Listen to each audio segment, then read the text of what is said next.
Investment हा शब्द ज्यावेळी समोर येतो त्यावेळी प्रत्येकाच्या मनामध्ये खूप सारे प्रश्न येतात. गुंतवणूक कुठं करायची, कुठं चांगले रिटर्न्स मिळतील, रिस्क कशी कमी करायची, टॅक्सचं सेव्हिंग कसं करायचं, असे बरेच वेगवेगळे प्रश्न. या सर्व प्रश्नांचं उत्तर आपण आपल्या या व्हिडिओ सिरीजमध्ये देतो.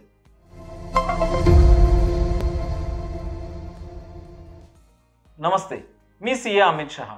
आज सुद्धा ज्यावेळी मी क्लायंट बरोबर बोलत असतो किंवा मित्रांच्या बरोबर गप्पा मारत असतो त्यावेळी ज्यावेळी गुंतवणुकीचा विषय निघतो त्यावेळी बरेच जण असं म्हणतात की मी नॉन फायनान्स बॅकग्राऊंडमधनं आहे. कोण इंजिनियर आहे, कोण डॉक्टर असतं, कोण रिटायर्ड असतं, कोण जॉबमध्ये असतं आणि ते म्हणतात त्यामुळं मला गुंतवणुकीमधलं फारसं ज्ञान नाही आहे. पण आता काळ बदललाय. मला वाटतंय प्रत्येकालाच फिनान्शियल लिटरसीची खूप जास्त आवश्यकता आहे. कारण यापूर्वी काय व्हायचं तर गुंतवणूक हा रिलेटिव्हली सोपा विषय होता. ऑप्शन्स कमी होते, त्याचबरोबर आपल्या गरजा सुद्धा कमी असायच्या. शिक्षणाचा खर्च कमी, फिरण्याची हौस कमी, त्याचबरोबर बऱ्याच जणांना रिटायरमेंट नंतर पेन्शनची साथ होती. पण आत्ताच्या काळात काय झालंय, आपल्या गरजाही बऱ्याच वाढल्यात. आपण बघतोय शिक्षणाचे खर्च वाढतायत, मेडिकल एक्सपेन्सेस वाढतायत, रिटायरमेंट नंतर इव्हन गव्हर्नमेंट ऑफिसर्सना सुद्धा पेन्शन असं गॅरंटीड इन्कमचा काही सोर्स नाहीये. माझ्या मते गुंतवणुकीचं नियोजन करणं खूप सोपं होईल जर प्रत्येकाला गुंतवणुकीचे काही बेसिक्स माहिती असतील तर. आज यातलाच एक पार्ट आपण घेतोय तो म्हणजे ॲसेट क्लास. ॲसेट क्लास म्हणजे काय, सोप्या भाषेत आपण ज्या ज्या वेगवेगळ्या ठिकाणी गुंतवणूक करू शकतो त्याचं ब्रॉड क्लासिफिकेशन म्हणजेच ॲसेट क्लास. जगाच्या पाठीवर 4 मेजर ॲसेट क्लास आहेत जिथं गुंतवणूक केली जाते. ते कुठले?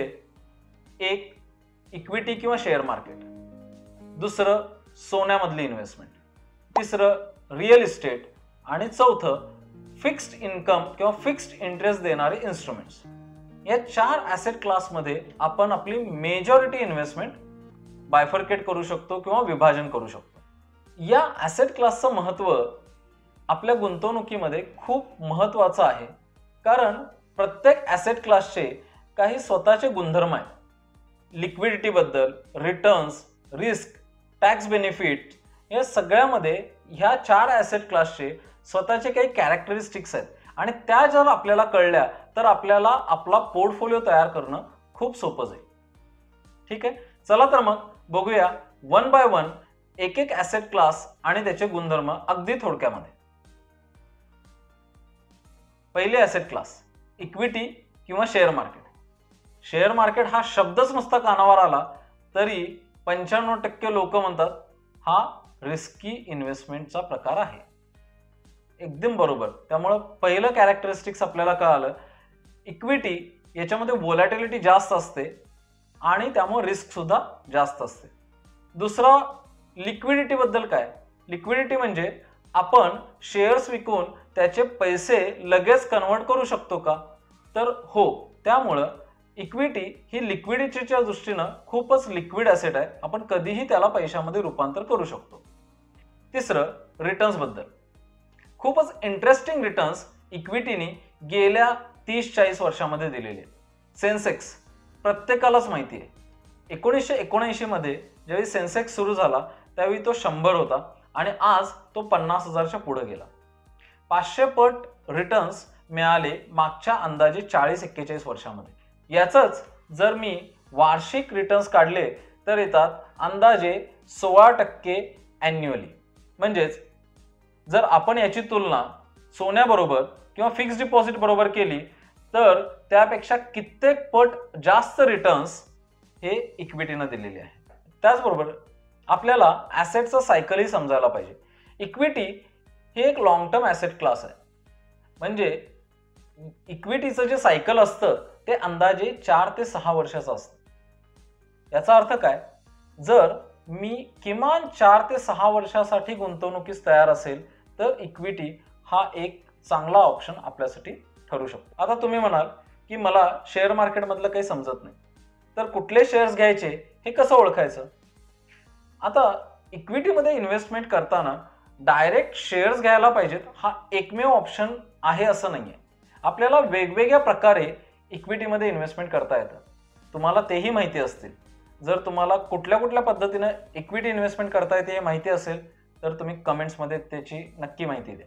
आपण एकतरी डायरेक्टली शेअर्स घेऊ शकतो कुठल्याही कंपन्यांचे, किंवा आपण ETFच्या माध्यमातून शेअर मार्केटमध्ये इन्व्हेस्टमेंट करू शकतो. तिसरा ऑप्शन आहे म्युच्युअल फंडच्या माध्यमातून आपण शेअर्समध्ये इन्व्हेस्टमेंट करू शकतो. आता आपण जाऊया दुसऱ्या ॲसेट क्लासकडे. ते म्हणजे फिक्स्ड इंटरेस्ट देणारे इन्स्ट्रुमेंट्स. म्हणजे कुठले? आपल्या सर्वांना माहिती आहे बँकेमध्ये ठेवणारी FD, रिकरिंग डिपॉझिट, PPF अशा पद्धतीचे इन्स्ट्रुमेंट्स की ज्यामध्ये आपल्याला एक फिक्स्ड परतावा मिळतो. याला आपण फिक्स्ड रिटर्न्स देणारे इन्स्ट्रुमेंट्स म्हणू शकतो, किंवा याला डेट इन्स्ट्रुमेंट्स असंही म्हटलं जातं. आता याचे फीचर्स काय आहेत?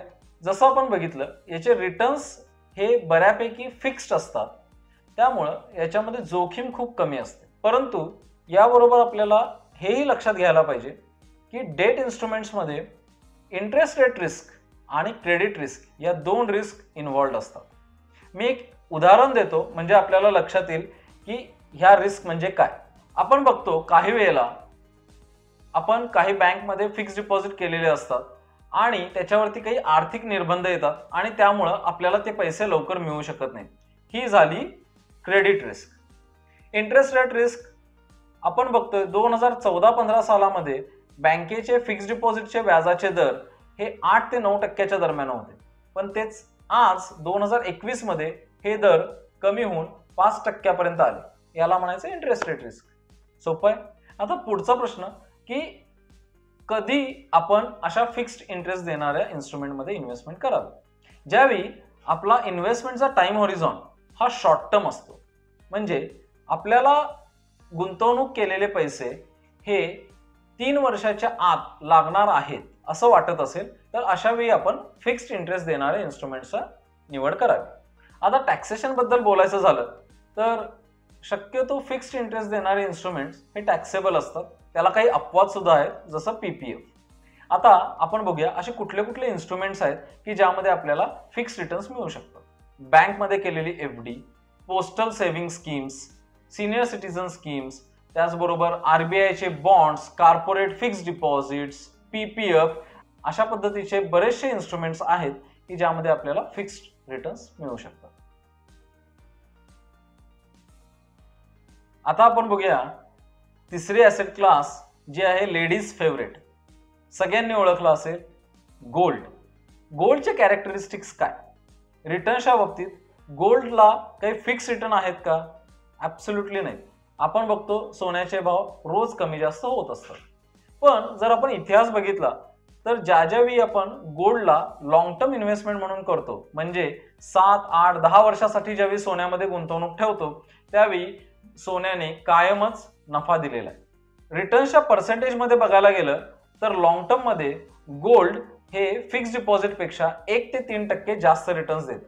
पण गोल्डचं ॲसेट सायकल हे अंदाजे 8 ते 10 वर्षाचं आहे, म्हणजे आपल्याला लॉंग टर्म गुंतवणूकच सोन्यामध्ये करायला पाहिजे. आता सोन्यामध्ये गुंतवणूक करायची कशी? बरेचसे पर्याय आता अवेलेबल आहेत. आपण ज्वेलर शॉपमध्ये जाऊ शकतो आणि तिथून गोल्ड कॉईन खरेदी करू शकतो किंवा ज्वेलरी खरेदी करू शकतो, किंवा आजकाल डिजिटल पद्धतीनं सुद्धा किंवा पेपर फॉर्म मध्ये सुद्धा गोल्ड खरेदी करता येतं. म्हणजे gold ETF, sovereign gold bond, gold saving scheme मध्ये केलेली SIP किंवा लमसम इन्व्हेस्टमेंट याची डिटेल माहिती आपण सेपरेट व्हिडिओमध्ये दिलेली आहे. त्याची लिंक आय बटनवरती दिलेली आहे. तर ज्यांना सोन्याबद्दलची पेपर फॉर्म मध्ये गुंतवणूक कशी करायची याबद्दल माहिती हवी असेल तर आपण तो व्हिडिओ जरूर बघावा. आता वळूया चौथ्या आणि शेवटच्या ॲसेट क्लासकडे. ती आहे रिअल इस्टेट. आपण शेतजमीन, दुकान गाळे, घर यामध्ये सुद्धा गुंतवणूक करू शकतो आणि ही सुद्धा एक ट्रॅडिशनल इन्व्हेस्टमेंट आहे. रिटर्न्सच्या बाबतीत रिअल इस्टेट आपल्याला 2 प्रकारचं उत्पन्न देतं. एक म्हणजे रेग्युलर इन्कम आणि दुसरं कॅपिटल ॲप्रिसिएशन. आपण एक उदाहरण घेऊया म्हणजे लक्षात येईल. समजा मिस्टर एक्सनी एक दुकान गाळा घेतला ज्याची किंमत आहे 50 लाख. तर मिस्टर एक्स काय करू शकतात? त्या दुकान गाळ्याला रेंटल देऊन दर महिन्याला त्यांना भाड्याचं उत्पन्न सुरू होईल.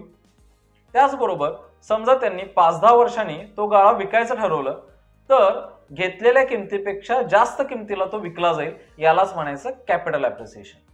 असंच प्रत्येक ठिकाणी आहे, शेतीमध्ये, घरामध्ये. म्हणजे रिअल इस्टेटमध्ये आपल्याला दुहेरी उत्पन्न मिळू शकतं. पण लिक्विडिटीच्या बाबतीत रिअल इस्टेट ही आधीच्या 3 ॲसेट क्लासपेक्षा पूर्णतः वेगळी. आधीच्या 3 ॲसेट ह्या हायली लिक्विड होत्या. रिअल इस्टेट आपण विकायला जर गेलो तर ती 2 दिवसात विकली जाईल याची कुठलीही खात्री नाही. कदाचित 2 महिने लागू शकतात, 2 वर्ष सुद्धा लागू शकतात. त्याचबरोबर डिव्हिजिबिलिटी हा सुद्धा एक प्रॉब्लेम आहे. म्हणजे जर आपल्याकडे 50 लाखाची वास्तू असेल तर आपण फक्त 10 लाखापुरती ती विकू नाही शकत. रिअल इस्टेट ही सुद्धा एक लॉंग टर्म ॲसेट क्लास आहे.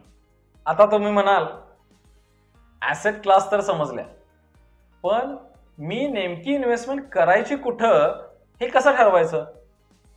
पहिला नियम, don't put all your eggs in one basket. सगळे पैसे एका ठिकाणी इन्व्हेस्ट करायचे नसतात. दुसरं, कुठं आणि किती इन्व्हेस्टमेंट करायची हे प्रत्येकाच्या वैयक्तिक गोल्स, रिस्क ॲपेटाईट याच्यावरती अवलंबून आहे. म्हणजे जर आपलं एज कमी असेल तर आपण हाय व्हॉलॅटिलिटी असणारे हाय रिस्की इन्व्हेस्टमेंट्स करू शकतो, जसं इक्विटी. जसं जसं वय वाढत जाईल तसं तसं इक्विटी इन्व्हेस्टमेंट कमी करायला पाहिजे. आपले गोल्स काय? जर आपला गोल शॉर्ट टर्म असेल, फॉर एक्झाम्पल आपला मुलगा 10वीत आहे आणि 2 वर्षानं 12वी झाल्यानंतर शिक्षणाचे खर्च येणार आहे, तर याला म्हणायचं शॉर्ट टर्म गोल. तर शॉर्ट टर्म गोलसाठी फिक्स डिपॉझिट सारख्या इन्व्हेस्टमेंट्स किंवा डेट फंड्स हे आयडियल ऑप्शन आहेत. पण तेच सपोज मुलगा 1 वर्षाचा आहे आणि त्याला हायर एज्युकेशनसाठी आपण इन्व्हेस्टमेंट करतोय, तर हा झाला लॉंग टर्म गोल. तर लॉंग टर्मसाठी आपल्याला इक्विटी सारख्या ॲसेट क्लास निश्चित चांगला परतावा देतात. असे बरेचसे एक्झाम्पल आहेत. रिटायरमेंट प्लॅनिंग करतोय तर लॉंग टर्म आहे, तर त्याच्यासाठी आपल्याला वेल्थ क्रिएट करायला पाहिजे, जास्त रिटर्न्स देणारे प्रॉडक्टमध्ये जायला पाहिजे.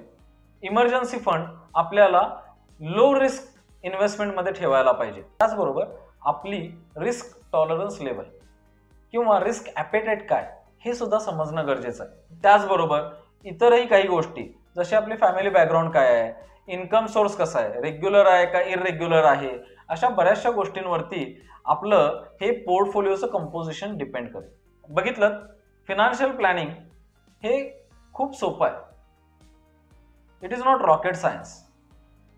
फक्त थोड्याशा बेसिक गोष्टी जर आपण आत्मसात करून घेतल्या तर आपल्याला स्वतःचं फिनान्शियल प्लॅनिंग कसं करावं हे स्वतःला समजेल.